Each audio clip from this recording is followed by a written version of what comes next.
جھکے ہیں نہ ہم جھکیں گے، اگر آپ ہمیں مارنا چاہتے ہیں تو مار دیں۔ تو اب ان کے پاس آپشن، جیسا کہ خان صاحب نے اپنے آرٹیکل میں کہا تھا کہ ایک ہی آپشن رہ گیا ہے، وہ یہ ہے جی کہ ہمیں قتل کریں۔ جو یہ کام دن کی روشنی میں نہیں کر سکتے، وہ یہ بدماش اور یہ مجرمین رات کے اندھیرے میں کرنے کی کوشش کرتے ہیں۔ بہت شکریہ جناب، آپ تشریف لائے۔ میں نے آج اسپیشلی انوائٹ کیا ہے کھوسا صاحب کو کہ یہ بھی ہمارے ساتھ بیٹھے، علی محمد خان صاحب بھی ہمارے ساتھ بیٹھے ہیں، فردوس نقوی صاحب کراچی سے تشریف لائے ہوئے ہیں، ان سے بھی ریکویسٹ کی تھی۔ اور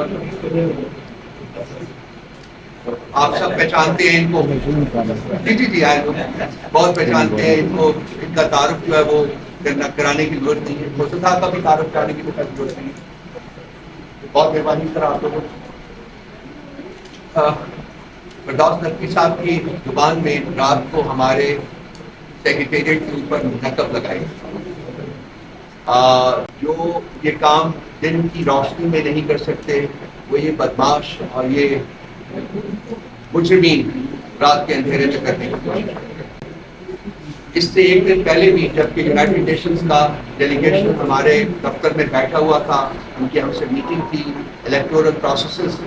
اور کسٹمز کے بارے میں ہم ڈسکس کر رہے تھے، تو انہوں نے ہمیں اٹیک کیا تھا پورے دفتر کو، اور وہاں رہا تھا، اور انہوں نے یونائٹڈ نیشن کی ڈیلیگیشن کی گاڑیاں جو تھی وہ بھی باہر جانے سے روک دی تھی، اور ان کی تلاشی لی گئی۔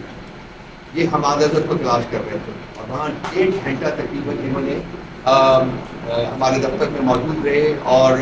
ہر قسم کی بےہودگی، ہر قسم کی بدماشی جو ہے اس کا مظاہرہ کیا۔ بہت صورت وہ گزر گیا، لیکن شاید ان کے اندر کی جو جلن تھی، ان کی جو نفرت ہے، جو کہ انفارچونیٹلی معاشرے میں اس کو بڑا کانشیسلی پالا جا رہا ہے، وہ ختم نہیں ہوئی، اور انہوں نے کل رات کو نقب لگائی، اور رات کے اندھیرے میں انہوں نے جو ہمارے دفتر کے ساتھ کیا وہ آپ کے سامنے آیا۔ بڑی سمپل سی بات ہے، میں بہت چھوٹی بات کروں گا کیونکہ ہماری کور کمیٹی کی میٹنگ بھی ہے، اور اس کے بعد بھی آپ سے ہماری انٹریکشن ہوگی۔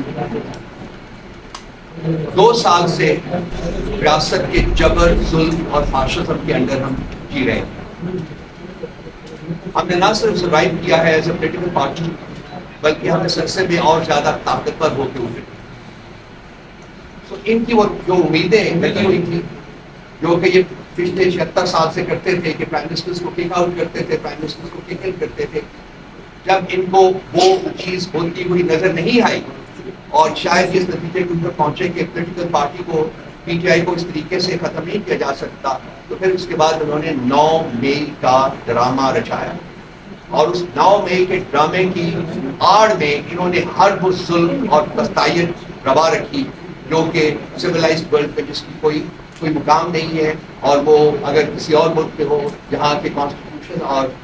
رول آف لا کا عمل دخل ہو، تو ان کے ساتھ جو عمل یا جو ان کے ساتھ برتاؤ ہوتا، میں شاید اس کو الفاظ میں بیان نہ کر سکتا۔ لیکن 1 سال تک انہوں نے وہ اپنا جو رویہ نہ صرف اس کو برقرار رکھا، بلکہ وقتاً فوقتاً اس میں زیادہ شدت بھی آتی گئی۔ آبجیکٹو ایک ہی تھا کہ الیکشن میں ہم نے پی ٹی آئی کو جیتنے نہیں دینا اور اس کو ختم کرنا۔ الیکشن کو 8 فروری کو جب الیکشن ہوئے تو اس وقت پاکستان کی عوام نے اتنا امپیٹیکلی پی ٹی آئی کو اور عمران خان کو ووٹ دیا، وہ بھی آپ کے سامنے ہے، اور جس طریقے سے وہ ووٹ چوری ہوا، چرایا گیا، وہ بھی آپ کے سامنے ہے۔ پھر 21 اپریل کو جو ہوا وہ بھی آپ کے سامنے ہے۔ یہ تمام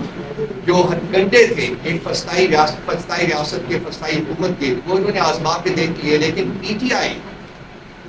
پارٹی جو تھی جیل کے باہر وہ طاقت سے طاقتور ہوتی گئی، اور جو پارٹی کا لیڈر جیل کے اندر بیٹھا ہوا ہے وہ بھی طاقتور سے طاقتور ہوتا گیا، اور اس کی پہنچ جو ہے وہ پہلے سے بہت زیادہ ہوتی گئی، اور زیادہ لوگ جو ہیں اس کے گرویدہ ہوتے گئے، ورچولی وہ لوگوں کی دلوں میں بستا ہے، وہ resonates among the hearts of the people. تو نہ یہ خان صاحب کو کہ ان کو مجبور کر سکے کہ وہ ان کے ساتھ کوئی ڈیل کریں، اور نہ ہی ان کی پارٹی اس بات کے اوپر اگری کی۔ جیسا کہ میں نے 2-3 دن پہلے اپنی ایک پریس کانفرنس میں کہا تھا کہ بھائی ہم نہ جھکے ہیں نہ ہم جھکیں گے، اگر آپ ہمیں مارنا چاہتے ہیں تو مار دیں۔ تو اب ان کے پاس آپشن، جیسا کہ خان صاحب نے اپنے آرٹیکل میں کہا تھا کہ ایک ہی آپشن رہ گیا ہے، وہ یہ ہے جی کہ ہمیں قتل کریں، خان صاحب کو یا ہمیں، سب ہم ایک ہی ہیں۔ تو یہ اب اس کی طرف شاید بڑھ رہے ہیں، کیونکہ اب ان کے پاس کوئی اور آپشن نہیں رہا، کہ ہر ہتھ کنڈا جو ہے وہ استعمال کر چکے ہوئے، لیکن پارٹی جو ہے وہ مضبوط سے مضبوط تر ہوتی جاتی ہے۔ میں صرف ان دا اسٹرانگسٹ پاسبل ورڈس جو رات کا ان کا انلیگل ایکشن تھا اس کو کنڈیم کرنا چاہوں گا اپنے تمام دوستوں کے ساتھ, اور ہم ونس اگین حکومت سے مطالبہ کریں گے کہ وہ فوری طور کے اوپر جن لوگوں نے یہ جرم کیا ہے ان کو قرار واقعی سزا دی جائے. یہ کہتے ہوئے مجھے اس بات کا بھی یقین ہے کہ ایسی کوئی سزا نہیں ملے گی, کیونکہ یہ جو رسپانسبلٹی, الٹیمیٹ رسپانسبلٹی ہے وہ انہی لوگوں کے اوپر عائد ہوتی ہے جو کہ اس وقت حکومت کے ممبران ہیں. تو یہ سب کچھ انہی کی سپرویژن میں ہو رہا ہے. احکامات کہیں اور سے آتے ہیں, سپرویژن ان کی ہوتی ہے. احکامات جہاں سے آتے ہیں وہ بھی آپ کو پتہ ہے. تو اس وقت فرد واحد کی حکومت اس ملک کے اوپر ہے جو ملک کو تباہی کے دھانے کے اوپر لے کے جا چکا ہوا ہے, وہ بھی موجود ہے. احکامات وہاں سے آتے ہیں اور یہ لوگ جو ہیں ڈاؤٹس کے طور کے اوپر ان احکامات کو امپلیمنٹ کرتے ہیں. تو رات کے ایکشن کی میں اسٹرانگسٹ الفاظ میں اپنے تمام دوستوں اور بھائیوں کے ساتھ کنڈیم کروں گا اس کو, اور چاہیں گے کہ فوری طور کے اوپر اس کو ریکٹیفائی کیا جائے اور جن لوگوں نے یہ کیا ہے ان کو عدالت کے کٹہرے میں لایا جائے. میں اب خورشہ صاحب سے ریکویسٹ کروں گا کہ وہ اس کے اوپر کوئی جو قانونی پہلو جو ہے اس کا اجاگر کریں, اور پھر اس کے بعد علی محمد خان صاحب جو ہے